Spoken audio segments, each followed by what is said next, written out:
तालुक्यात जिल्हा परिषद उमेदवार म्हणून तुम्ही सर्वाधिक मताधिक्याने विजय झालात, कसं बघताय विजय?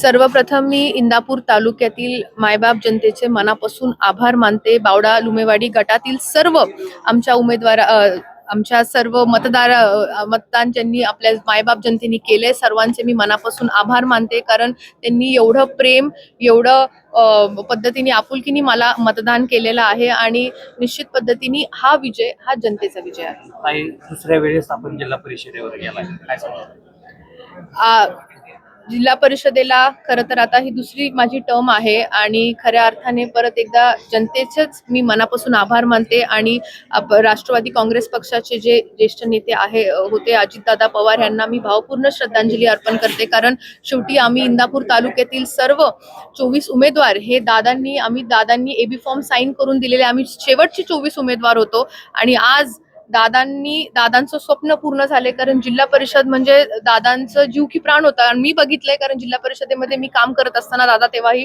पालकमंत्री होते आणि आज आम्ही सर्वजण निवडून आलेलो आहोत आणि खरंच दादा आज आपल्यामध्ये नाहीयेत ही मनामध्ये एक खूप मोठी खंत आहे।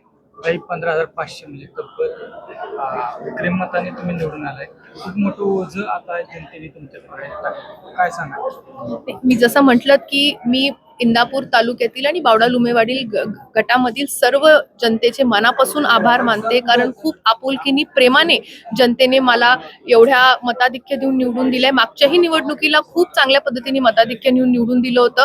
जेवढ्या काही जनतेच्या अपेक्षा होत्या, मागण्या होत्या, त्यांच्या काही अडीअडचणी होत्या, मी माझं 100% देऊन त्या पूर्ण करण्याचा प्रयत्न केला आणि येणाऱ्या काळामध्ये ही पूर्णपणे मी त्यांच्या ज्या काही मागण्या असतील, विकास कामं असतील, महिला सक्षमीकरणाबाबतीतल्या असतील, युवकांचा पाठबळ देण्याबाबतीतले असतील, ह्याच्यासाठी मी जास्तीत जास्त जे मी करू शकते त्या माध्यमातून मी करेन। निवडणुकीच्या वेळी तुम्हाला तुमच्यावरती घराणेशाहीचा आरोप झाला, त्याकडे कसं पाहता? मी त्या गोष्टीचा फार काही विचार करत नव्हते। कारण शेवटी ही जी उमेदवारी आहे ही उमेदवारी आदरणीय अजितदादा पवारांनी आम्हाला दिली, त्याच्यामध्ये हर्षवर्धन पाटील साहेबांनी, दत्ता मामा भरणेंनी एकत्रित बसून ह्या सगळ्या आम्हाला संधी दिली आणि निश्चित पद्धतीने येणाऱ्या काळामध्ये आम्ही ह्या संधीचं सोनं करू। भविष्यात वाटलं होतं का तुम्ही घड्याळाच्या चिन्ह? शेवटी हो का काय वाटतं काही नाही, त्याच्यापेक्षा जनतेसाठीच्या प्रश्नांसाठी आपण आज उभे आहोत आणि जनतेची सेवा करण्याची ही संधी मिळतेय, ही मला असं वाटते की माझ्या दृष्टीने ही खूप मोठी भाग्याची गोष्ट आहे आणि निश्चित पद्धतीने सर्व जनतेचे प्रश्न आहेत त्याच्यासाठी आम्ही 24 उमेदवार हे जनतेसाठी उपलब्ध राहू। नक्कीच 1995 पासून ते आजपर्यंत अजित पवार आणि हर्षवर्धन राजकीय संघर्ष पाहायला मिळाला।